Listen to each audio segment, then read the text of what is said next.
All right, guys. Well,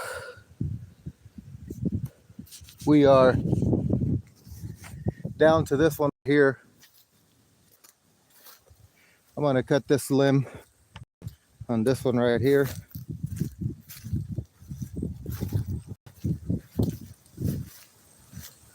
I'm going to cut that limb right there.